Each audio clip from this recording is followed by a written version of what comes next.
Now if you're in the biz, you're going to want to have yourself a little soil sampler, and then you can take your little soil auger and stick it in and pull a plug.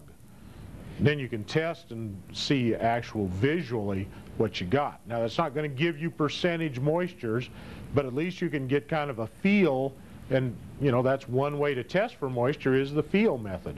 And I think in one of your tests, one of you wrote down that, hey, I'll test with my hand, you know.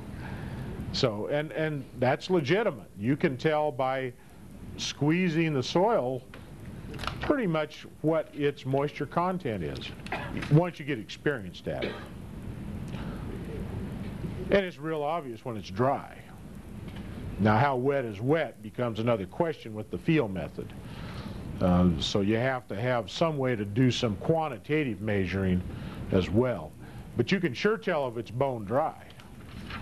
And then you know, oh, yeah, that was a dry spot if it were dry. It may be nice and wet, and you take a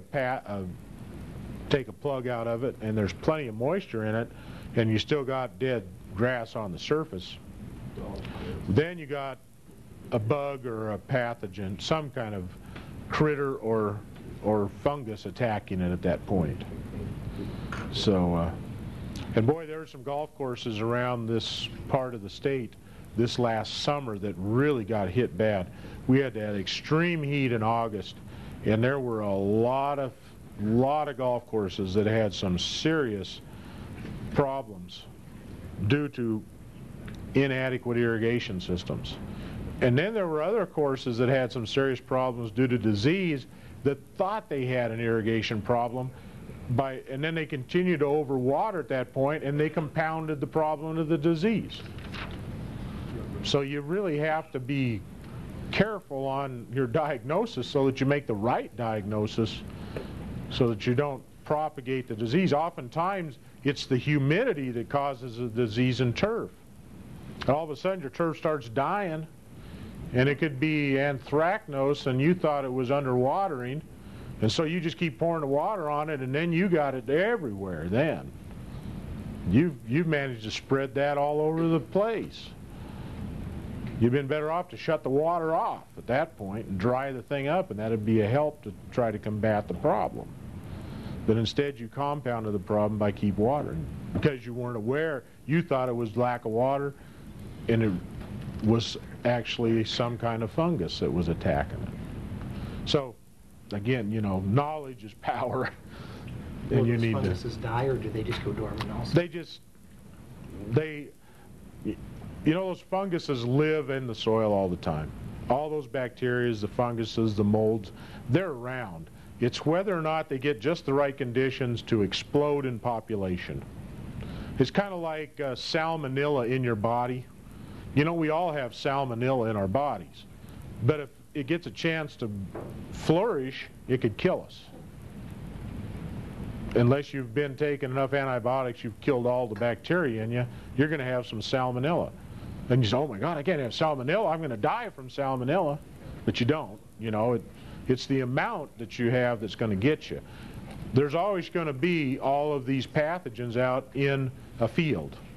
Whether it's white rot for onions, or if it's snow mold on turf, or if it's scab on apples, it's there. It's the matter of, you know, are there a whole bunch of them or just a very, very few of them? They're around. It's just a matter if the conditions get right, like apple scab. If you get just the wrong conditions, it can just explode in an orchard.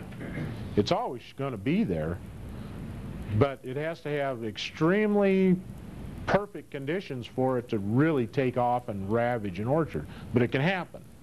So what you have to do is make sure those conditions never occur. Part of that is irrigation management. You know, sometimes watering at night and keeping the humidity really high on turf can be really, really harmful, because you just keep it wet and hot and humid. You have the ultimate conditions for most of the fungal growth that you'd ever want to see. So you really want to make sure that that grass gets dried out on the surface part of every day to break the cycle for the fungus to multiply. We even see that happen. An example is algae in ponds. You know, we do things to keep the algae out of ponds. We aerate the water. That'll break some of that up, make the bacteria eat on the algae. We pump water out of a pond into a drip irrigation system, and that algae's in the water.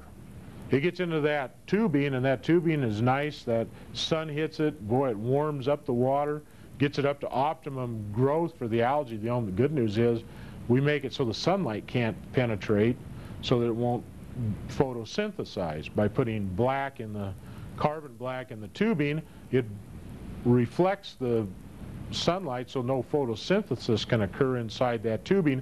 Otherwise it'd just be one giant gel of algae instantly. That algae would grow so fast it'd just make your head swim.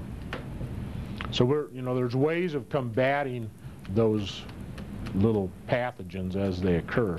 And we have to be smart enough, as we apply water, we're going to create some potential crop problems.